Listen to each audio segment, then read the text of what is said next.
Gopi and Raju inter students. కాలేజ్లో వీళ్ళిద్దరూ best friends. Studies బాగానే చదువుతారు, అలానే డీసెంట్ ఏం కాదు. కాలేజ్లో చాలా అల్లర్లు చేసేవాళ్ళు. వీళ్ళ అల్లరి వల్ల వాళ్ళ సీనియర్స్తో చాలాసార్లు గొడవ కూడా అయ్యాయి. అలా ఒకసారి కాలేజ్ ట్రిప్ అని అందరూ హైదరాబాద్కి వచ్చారు.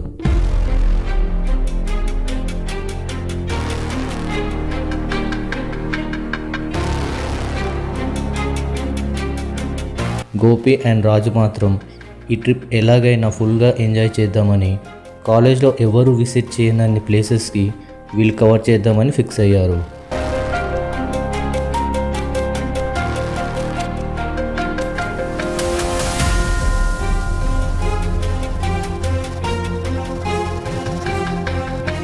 ఆ రోజంతా ఫుల్గా సిటీ మొత్తం తిరిగారు.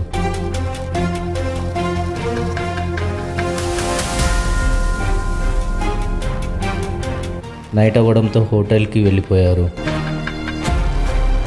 అందరూ డిన్నర్ చేసి పడుకున్నారు. టైం 11:30 అవుతుంది. రాజుకి మాత్రం కొత్త ప్లేస్ అవ్వడంతో నిద్ర రావట్లేదు. రేయ్ గోపి, ఎలాగో రేపు ఈవినింగ్ మళ్ళీ వరంగల్ వెళ్ళిపోతాం. ఇప్పుడు నిద్ర కూడా పట్టట్లేదు. ఒకసారి అలా బయటకు వెళ్ళి కాసేపు టైంపాస్ చేసి వద్దామన్నాడు. గోపి కూడా దానికి సరే అని ఎవరికీ తెలియకుండా ఇద్దరు హోటల్ బయటికి వచ్చేశారు. ఆ హోటల్ దగ్గరలోనే ఒక టీ షాప్ ఉంది. అర్ధరాత్రి 11 అవుతుంది. వెదర్ కూడా చాలా చలిగా ఉంది. ముందుగా ఒక టీ తాగుదామని ఆ షాప్ దగ్గరికి వెళ్ళారు. అలా వాళ్ళిద్దరూ టీ తాగుతూ, బాబాయ్, మేము వరంగల్ నుండి వచ్చాము. హైదరాబాద్లో చూడవలసిన ప్లేసెస్ ఏంటో కొద్దిగా చెప్తావా అని గోపి షాప్ అతన్ని అడిగాడు. హైదరాబాద్లో ఏమేం ప్లేసెస్ చూడాలో మీ ఫోన్ కూడా చెప్తుంది, కానీ ఏ ప్లేస్కి వెళ్ళకూడదో నేను చెప్తా అన్నాడు. రాజు అండ్ గోపికి అర్థమవ్వక ఒకరి ముఖాలు ఒకరు చూసుకున్నారు. ఏంటి బాబాయ్, ఏం మాట్లాడుతున్నావు? అవును, మీరు వెళ్ళకూడని ప్లేస్లో ఒకటి ఇక్కడే ఉంది అని ఎదురుగా ఉన్న ఒక పెద్ద ఓల్డ్ బంగ్లా చూపించాడు.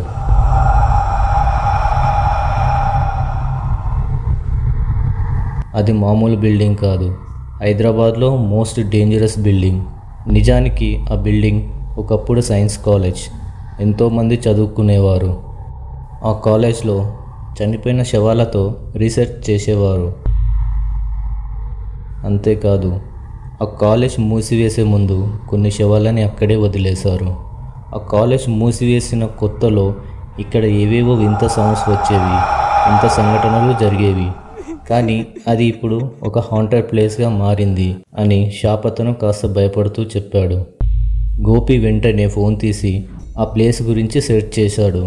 అన్ని ఆర్టికల్స్లోనూ ఆ ప్లేస్ డేంజర్ అని ఉంది. అది విన్న రాజు చాలా ఎక్సైట్ ఫీల్ అయ్యాడు.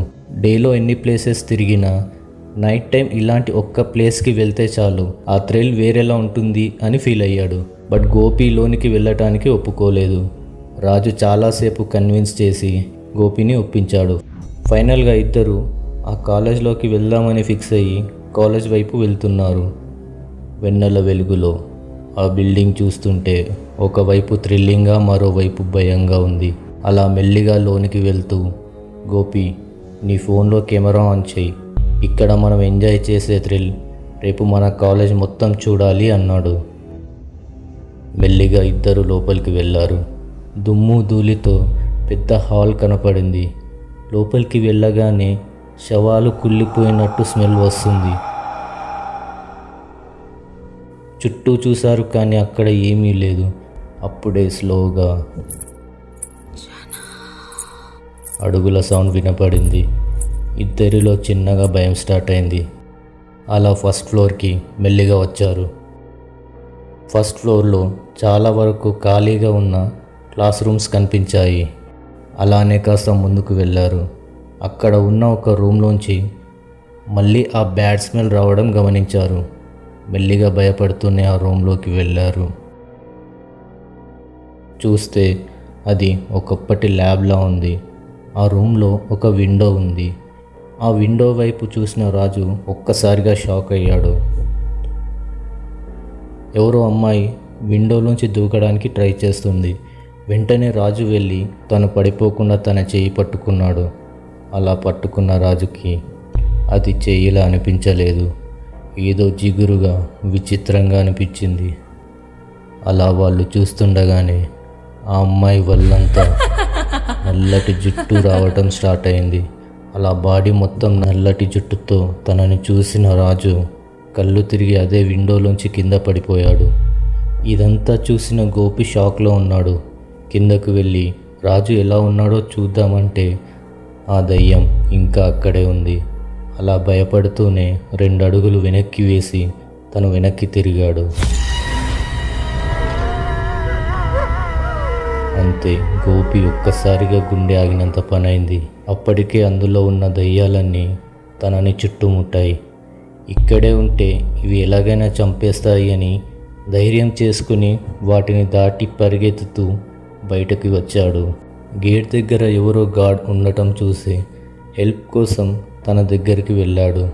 గోపి దగ్గరికి రాగానే అతను వెనక్కి తిరిగి చూశాడు. మళ్ళీ Gopi shock.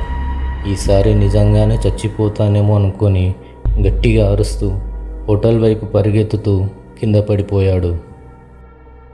Next day morning college వాళ్ళందరూ రాజు గోపి గురించి వెతకడం స్టార్ట్ చేశారు. అలా వెతుకుతూ ఉండగా ఆ బిల్డింగ్ బయట రాజు గోపి గాయాలతో పడి ఉండటం వాళ్ళు గమనించారు. హాస్పిటల్ తీసుకెళ్ళి 2 డేస్ ట్రీట్మెంట్ ఇచ్చాక వాళ్ళిద్దరూ స్పృహలోకి వచ్చారు. జరిగిందంతా వాళ్ళ ఫ్రెండ్స్కి చెప్పారు. కానీ వాళ్ళ ఫ్రెండ్స్ చెప్పింది విని రాజు అండ్ గోపి షాక్ అయ్యారు. ఎందుకంటే నిజానికి అక్కడ ఎలాంటి టీ షాప్ లేదు. గోపి హెల్ప్ అడిగిన గార్డ్ కాలేజ్ క్లోజ్ అయిన నెక్స్ట్ డేనే అపాయింట్మెంట్ చేశారు. కానీ జాయిన్ అయిన 2 డేస్లోనే ఆయన చనిపోయాడు. అతని శవం కాలిపోయి ఆ బిల్డింగ్లోనే దొరికింది అని వాళ్ళు చెప్పారు.